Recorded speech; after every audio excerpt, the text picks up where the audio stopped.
नमस्कार साथियों, मैं कृतिका, आपकी होस्ट, आपकी सखी नारी कलम कार्यक्रम में आपका स्वागत करती हूँ।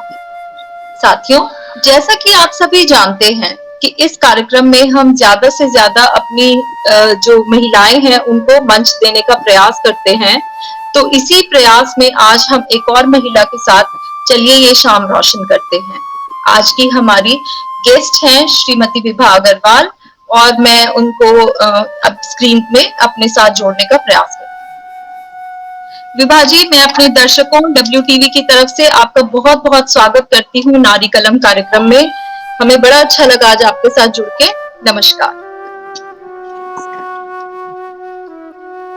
साथियों, मैं आपको बता देना चाहती हूँ कि ये हमारे लिए बड़े गर्व की बात है कि आज नारी कलम कार्यक्रम में श्रीमती विभा अग्रवाल जी हमारे साथ जुड़ी है। उनका बहुत लंबे समय का अध्यापन का अनुभव है। लगभग 25 सालों से वो बहुत सारे छात्रों का मार्गदर्शन कर चुके हैं और अभी कुरुक्षेत्र विश्वविद्यालय में वो संस्कृत विभाग में प्रोफेसर के पद पर कार्यरत हैं। बड़ी खुशी की बात है मैम, आज आप हमारे साथ जुड़े और हमें बड़ा अच्छा लग रहा है। आप गुरु भी हैं और आपका कोमल हृदय आपसे कविताएं भी करवाता है, ये बड़ी अच्छी बात है। तो आपका मैं सभी दर्शकों की तरफ से अपने कार्यक्रम में स्वागत करती हूँ। बहुत धन्यवाद, सबको नमस्ते जी। तो बस शुरू करने से मैम पहले हम ये बात करना चाहेंगे, आपसे पूछना चाहेंगे कि क्योंकि बहुत काम होता होगा, विभाग का भी आपके पास रहता है बहुत कार्य, शोध के लिए भी आप बच्चों का जो मार्ग है वो प्रशस्त करते हैं, तो कैसे लिखने के लिए समय निकाल पाते हैं? बिल्कुल ठीक आपने पूछा है कि समय की कमी तो रहती है। उस कारण से जितनी पोएम्स मेरे माइंड में आती हैं वो मैं कई बार लिख नहीं पाती और कभी-कभी ऐसे होता है कि थॉट्स आए और चले गए। लेकिन सैटरडे संडे में, छुट्टियों में या कभी बहुत इंस्पिरेशन अंदर से आती है तो मैं तुरंत कागज लेकर और लिखने बैठ जाती हूँ और इस तरह जब कब थोड़ी बहुत कविताएं मैं लिख लेती हूँ। कविता लिखने के लिए कविता लिखने के लिए एक अंतः प्रेरणा आवश्यक होती है, तो वो जब बहुत स्ट्रांग होती है तो अपने आप से आपको शब्द मिलते चले जाते हैं। जी मैम, आपने संस्कृत में ही MA भी किया है, PhD भी किया है, तो शुरुआत कहाँ से हुई लिखने की? कैसे प्रेरणा मिली आपको कि हाँ आपको? मैं जब स्टूडेंट थी कॉलेज में ही तभी से मुझे घर में ये साहित्य अवेलेबल था हमारे पेरेंट्स के यहाँ, जिसमें महादेवी वर्मा, सुमित्रा नंदन पंत, जयशंकर प्रसाद, उनकी आंसू और लहर जो काव्य संग्रह हैं, महादेवी वर्मा की संधिनी है, ये सब उपलब्ध था। मैं पढ़ती रहती थी और पढ़ते पढ़ते जो आपकी प्रतिभा है उसके अंदर एक वो बीज जो है वो अंकुरित होता है। तो भाषा और साहित्य का ये जो प्राप्त था मुझे, उसने ही मुझे कुछ प्रेरणा दी, कुछ अपने चारों ओर के वातावरण से, कुछ अपने गुरुजनों से, तो ये सब मिला जुला प्रभाव जो है उसने मुझे बड़ी अच्छी बात है। विभा मैम, आपका हमारे कार्यक्रम में स्वागत है और आप हमारे दर्शकों को आज क्या सुनाएंगे इसके बारे में बताइए। मैंने कुछ कविताएं लिखी, उनका एक छोटा सा संग्रह कुछ छपवाया भी था। रिसेंटली कुछ कविताएं मैंने बनाई थी क्योंकि ये जो लॉकडाउन का समय है इसमें भी मुझे ये अवसर मिला कि मैं कुछ लिख पाऊं। कुछ घर पर ज्यादा रहने का टाइम मिला तो कुछ बातें दिमाग में आई। तो एक पोएम मैं सबसे पहले जो सुनाना चाहती हूँ, उसमें मुझे जैसे आजकल सभी लोगों का एक बड़ा अजीब सा वातावरण बना है कोरोना के टाइम में, तो भय है एक सबके अंदर, एक उदासी है। तो मैंने बादलों को लेकर एक पोएम बनाई जिसमें मतलब बादल एक परिवर्तन लाने के प्रतीक के रूप में है। तो वो मैं सबसे पहले प्रस्तुत करना चाहती हूँ, क्योंकि समाज में जो परिवर्तन है वो आना बहुत जरूरी होता है। कई बार ऐसे लगता है कि एक जैसे हम चलते रहते हैं, कुछ चेंजेस नहीं लाते हैं, तो जो हमारी संस्कृति है, जो हमारा विकास है, उसमें कहीं जड़ता आने लगती है। तो उसके लिए मैंने लिखा। इस कविता का जी शीर्षक है कुछ हवा चले कुछ बादल हो। तो मैं प्रस्तुत कर रही हूँ। कुछ जी हवा चले कुछ बादल हो, दिल की बातें कहने सुनने के लिए कभी पल दो पल हो। कुछ हवा चले कुछ बादल हो, ये सत्य बड़ा ही निर्मम है, ये सत्य बड़ा ही निर्मम है। क्या धवल वर्ण कोई रंग है, कुछ लाल गुलाबी नारंगी सतरंगी पीले आंचल हो। कुछ हवा चले कुछ बादल हो। कहते हैं बड़े बड़े मसले बातों से सुलझा करते हैं। कहते हैं बड़े बड़े मसले बातों से सुलझा करते हैं। सुन ले दीवारें तो सुन ले, कुछ तो इनमें भी हलचल है। कुछ हवा चले कुछ बादल हो, ऐसी हो मन में उथल पुथल, ऐसे बरसे जमकर बादल। सागर में फिर से हो मंथन, लहरों में फिर से कलकल हो। कुछ हवा चले कुछ बादल हो। अंतिम पैराग्राफ है।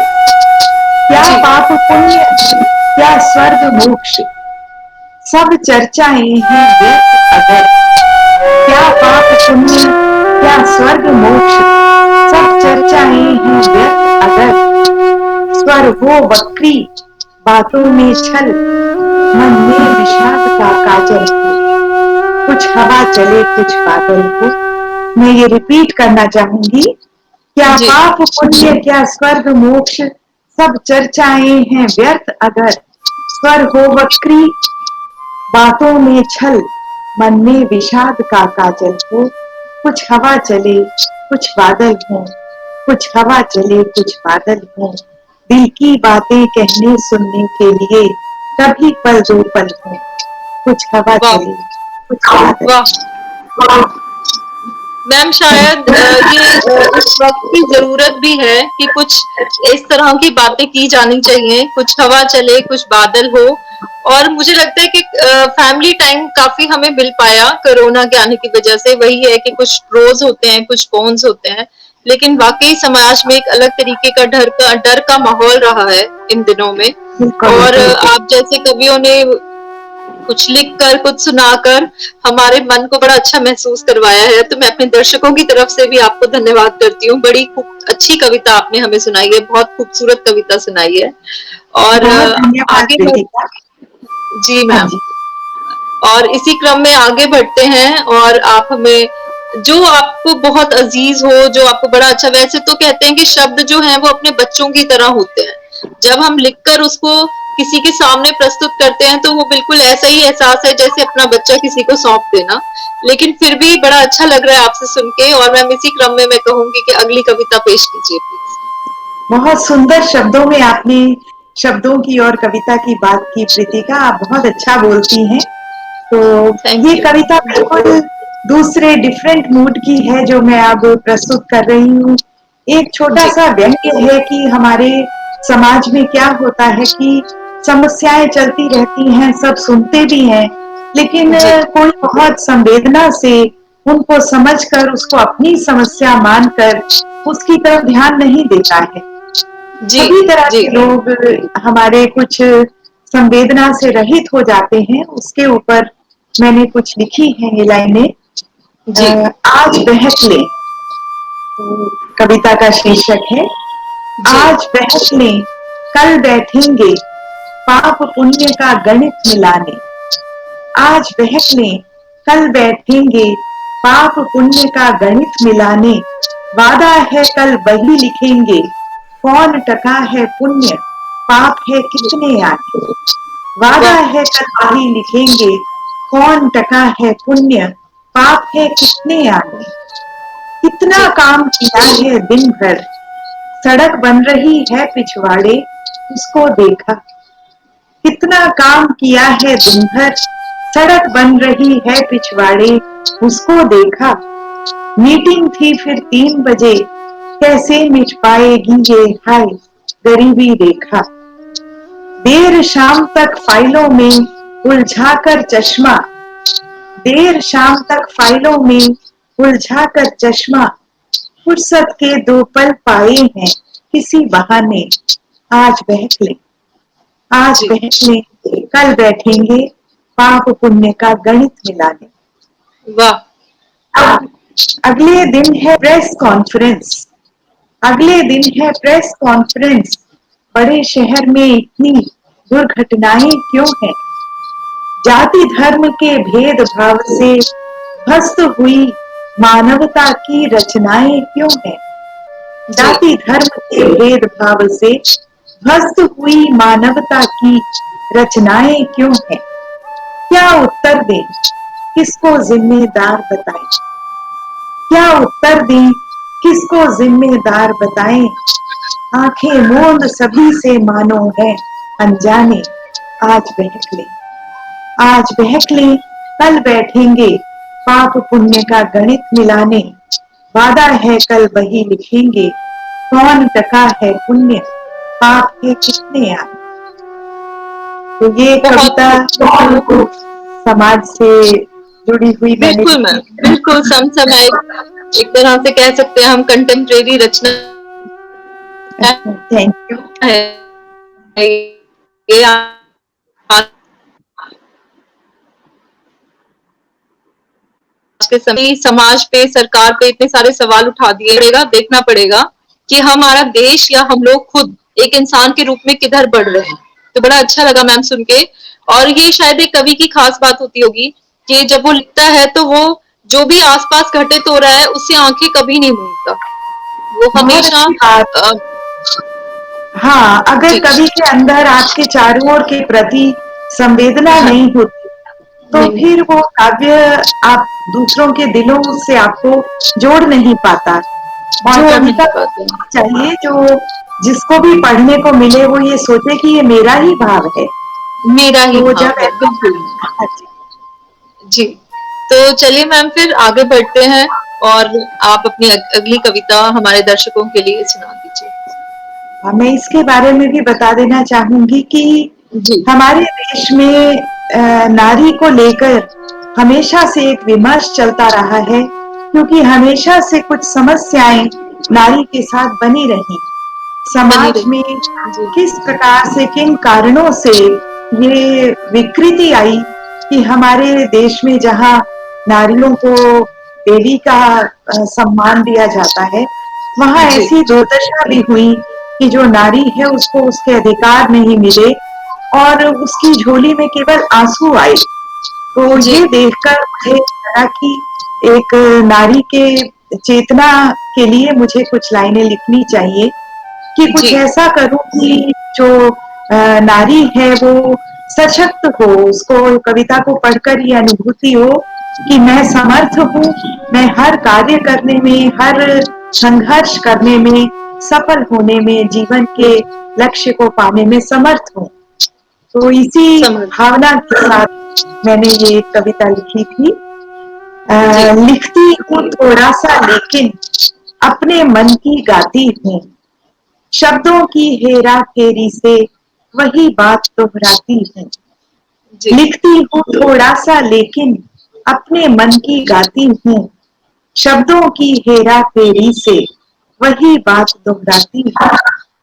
कब मेरे भीतर की नारी ना द्रौपदी न सीता होगी, कब मेरे भीतर की नारी ना द्रौपदी न सीता होगी, जाने कब ये मेरी कविता जनमानस की गीता होगी, जाने कब बिल्कुल। ये मेरी कविता जनमानस की गीता होगी। जी उसका दुख कब मोती बनकर मेरी आंखों से बरसेगा। यहाँ उसका मैंने हर पीड़ित नारी के लिए ही प्रयोग किया। जी उसका दुख कब मोती बनकर मेरी आंखों से बरसेगा, जिसके होठ नहीं खुल पाते अपनी व्यथा कथा कहने को। कब ये आंचल उसकी आंखों के बहते जल से भीगेगा, उसकी प्यास दूर करने को कब ये गागर रीता होगी, जाने कब ये मेरी कविता जनमानस की गीता होगी। एक प्रार्थना है ईश्वर से, एक प्रार्थना है ईश्वर से, मुझे मिले कुछ ऐसी भाषा, जब सोचूं जन जन की नारी न सोचूं जो न लिख कब दूं।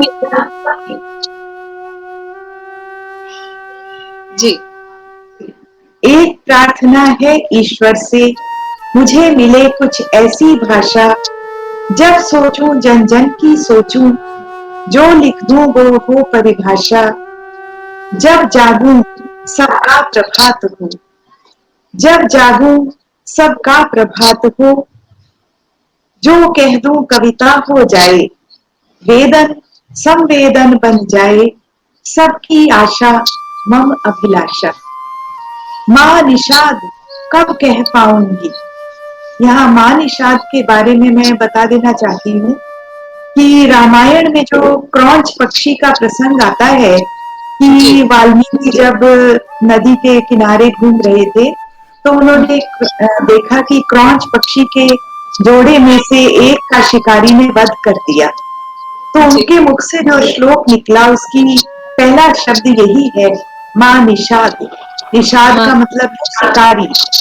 जी तो शिकारी ऐसा मत करो, जी ये इस माँ निषाद शब्द का अर्थ है। जी माँ निषाद कब कह पाऊंगी, वाणी वेद प्रणीता होगी, जाने कब ये मेरी कविता जनमानस की गीता होगी।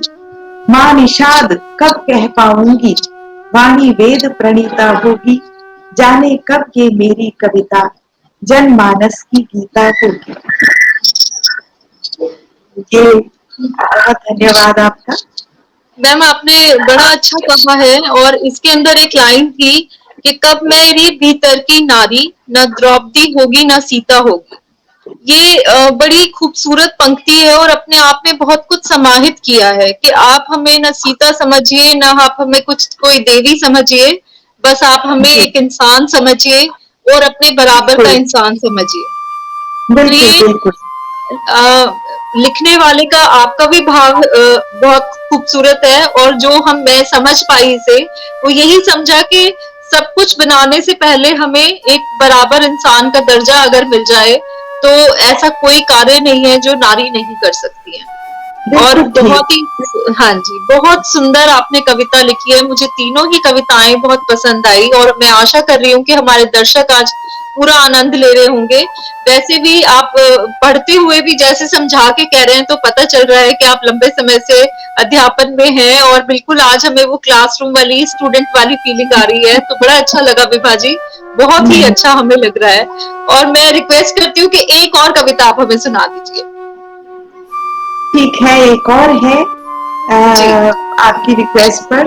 थैंक यू जी सो मच। हाँ और जी प्रीतिका आप साथ साथ जिस तरह से डिस्क्राइब कर रहे हैं पोएम को, जी मुझे बहुत ही पसंद आ रहा है। और जी ये समझ में आ रहा है कि आप एक बहुत ही खुद अच्छी समझदार कवयित्री होंगी। मेरे को आपकी भी कुछ पंक्तियां पढ़ने का सौभाग्य मिलेगा। जी जिस तरह से डेप्थ के साथ आप कविता को समझती हैं और दर्शकों तक मेरे जो मैसेज है उसको जी खोलकर बता रही हैं, मैं बहुत जी जी आभारी हूँ आपकी। तो थैंक यू मैम। इसमें भी मैंने कुछ बादल को लेकर लिखा था, जैसे किसान के आजकल समस्या चल रही है। हमारे जी देश में एक वृद्ध जनों की समस्या है कि जी वृद्ध लोग जो हैं वो उनका अकेलापन है, जी कुछ निर्धनता है जिसके कारण मनुष्य अपने जीवन में वो सब नहीं जुटा पाता है। तो इस तरह के बहुत सारे लोगों में कुछ दुख रहता है। तो ऐसी दुख कल्पना रही की है कि कोई बादल छाए और वो इन सब के दुख को हर ले जाए। हर ले तो जाए। कभी बारिश में बादलों को देखकर मैंने ये पंक्तियां लिखी थी। जी कितने सुंदर छाए बादल, जी निर्धन की आंखों से लेकर विरही के सूने आंगन तक, या किसान के तपते खेतों से बूढ़ों के भारी मन तक। निर्धन की आंखों से लेकर विरही के सूने आंगन तक, या किसान के तपते खेतों से बूढ़ों के भारी मन तक, तेज हवाओं के झोंकों से कहां कहां लहराए बादल, कितने सुंदर छाए बादल। सूखी धरती के आंचल पर बारिश के हस्ताक्षर करके, सूखी धरती के आंचल पर बारिश के हस्ताक्षर करके, घनन घनन घन घन गर्जन से प्रलय नाद उच्चारित करके, घनन घनन घन घन गर्जन से प्रलय नाद उच्चारित करके, विद्युत के बाणों से मानो मानव को धमकाए बादल। ये धमकाए इसीलिए लिखा है कि मनुष्य जो है वो अपनी उपभोक्तावाद की संस्कृति में प्रकृति का संरक्षण ही भूल जाता है। भूल जाते हैं। इसी उससे प्रेरित होकर मैंने लिखा कि मानो बिजलियां चमकाकर बादल मनुष्य को याद दिला रहा है, सचेत कर रहा है कि प्रकृति का संरक्षण करे। तो सूखी धरती के आंचल पर बारिश के हस्ताक्षर करके, घनन घनन घन घन गर्जन से प्रलय नाद उच्चारित करके, विद्युत के बाणों से मानो मानव को धमकाए बादल, कितने सुंदर छाए बादल। फिर बादल प्रश्न करता है मुझसे, क्या कहती हो, क्या कहती हो खुलकर बरसो, वो डालो सब पाप धरा के, दूत बनो फिर यक्ष राज के, पवन वेग को आज हरा के। यक्ष दूत की बात भी मुझे संस्कृत साहित्य से मिली। संस्कृत साहित्य में कालिदास की एक बहुत सुंदर रचना मेघदूत है, जिसमें यक्ष बादल को दूत बनाकर अलकापुरी भेजते हैं अपनी प्रेयसी के पास। तो उसी से मैंने यहाँ लिखा, क्या कहती हो खुलकर बरसो, हो डालो सब पाप धरा के, दूत बनो फिर यक्ष राज के, पवन वेग को आज हरा के। बहुत दिनों के बाद आज फिर मेरे संग बतियाए बादल, मेरे संग बतियाए बादल, कितने सुंदर छाए बादल, कितने सुंदर छाए बादल। आप कविता कह रहे थे और मैं ये सोच रही थी कि आपके घर में कितना अच्छा माहौल होता होगा जब बरसात होती होगी, कि आप लिखते होंगे और सर और बेटा सुनते होंगे। और आज हमें भी ये सौभाग्य प्राप्त हुआ कि आपकी वो बारिश वाली कविता आज हमें भी मौका मिल गया सुनने के लिए। तो मैम आपका बहुत बहुत धन्यवाद, बहुत बहुत धन्यवाद।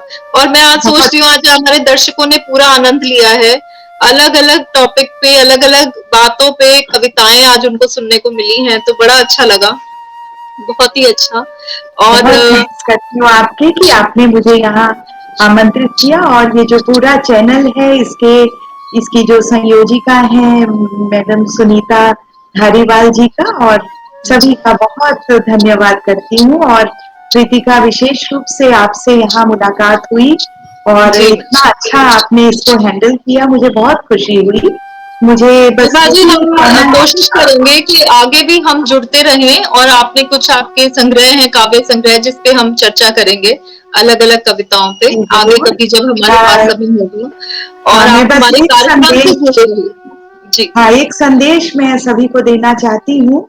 जी मैम जी।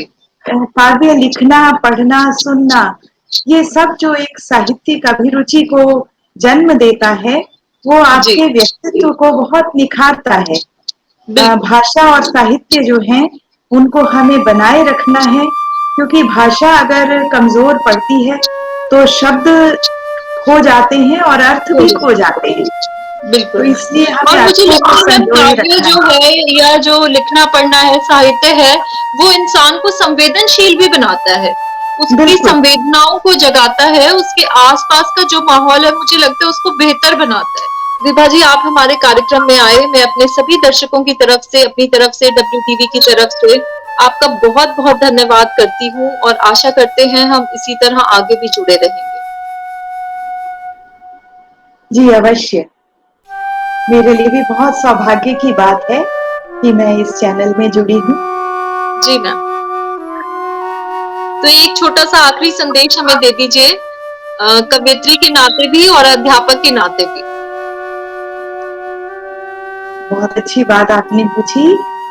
कवयित्री के नाते मेरा यही संदेश है सभी को, ये केवल महिलाओं को नहीं, सभी मनुष्य के लिए कि जो काव्य है और जो साहित्य है, उसे अपने जीवन का एक हिस्सा ज़रूर बनाएँ। जी, अच्छा साहित्य पढ़ें, कविताएँ सुनने और जी, कविताओं को पढ़ने में अपनी अभिरुचि ज़रूर पैदा करें, क्योंकि कविताएँ जी, पढ़ने से भी आपकी जो संवेदना है वो जागृत होती है और मनुष्य को मनु होने के लिए, अच्छा मनुष्य होने के लिए संवेदनशील होना आवश्यक होता है। अगर संवेदना नहीं है, तो मनुष्य सिर्फ एक भोगी बनकर रहता है, जबकि हमारी संस्कृति हमें भोग और योग दोनों का वो देती है उद्देश्य। तो जी, भोग और योग की जो संस्कृति है उसे बनाए रखने के लिए हमें जी, सबको काव्य से जुड़ना चाहिए और जी, अपनी भावों की अभिव्यक्ति करनी चाहिए। और अध्यापक के रूप में मुझे लगता है कि एक टीचर का तो बहुत ही महत्वपूर्ण रोल होता है। हम लोग मुझे शायद लगता है कि उसका जितनी भूमिका एक टीचर की है उसका शायद 50% कवर करते हैं। टीचर के लिए सबसे ज़रूरी है कि वो अपने ज्ञान को हमेशा बढ़ाता रहे और स्टूडेंट्स के साथ इस तरह से जुड़े कि वो स्टूडेंट्स उसके अपने बच्चे हैं और क्या कहें कि बच्चों से भी बढ़कर हैं, जिनको पूरी तरह से मोल्ड करने की, कैरेक्टर बिल्डिंग की, नॉलेज देने की, व्यक्तित्व विकास की ज़िम्मेदारी उनकी टीचर पर है। तो एक अच्छा टीचर, एक आइडियल टीचर मेरी दृष्टि में वो है, जो स्टूडेंट को बहुत प्यार दे और प्यार से उसको अपनापन देकर, उसको ज्ञान देकर, उसको एक अच्छे मनुष्य के रूप में और एक अच्छे ज्ञानवान मनुष्य के रूप में समाज के सामने खड़ा करे। साथियों, अभी आप सुन रहे थे मैडम विभा अग्रवाल जी को, जो कुरुक्षेत्र विश्वविद्यालय से थे, और उन्होंने अलग-अलग टॉपिक पे एक तरह से कह सकते हैं हमें आज कविताएं सुनाई, और आशा करती हूँ आपको बहुत पसंद आई होंगी। और आप हमारे साथ जुड़ सकते हैं, लगातार जुड़े रहिए, हमारे चैनल को लाइक कीजिए, सब्सक्राइब कीजिए। और इसके साथ ही मैं एक संदेश महिलाओं को देना चाहूंगी कि अगर आप नारी कलम कार्यक्रम में अपनी कविताएं प्रस्तुत करना चाहती हैं, तो आप हमें ईमेल के जरिए संपर्क कर सकती हैं। इसके अलावा आप फेसबुक पेज से भी हमारे साथ जुड़ सकते हैं, और इसी तरह से जुड़े रहिए और इस कार्यक्रम को खूब सारा प्यार और अपना स्नेह देते रहिए। महिलाओं के लिए ये कार्यक्रम है और हमारी कोशिश यही है कि हम खूब सारी महिलाओं को इसके साथ जोड़ सकें, उनको मंच दे सकें। तो आप अपनी नई रचनाओं के साथ हमारे साथ जुड़ सकते हैं नारी कलम कार्यक्रम के साथ। इसी के साथ साथियों, नमस्कार, जय हिंद, शुभ रात्रि।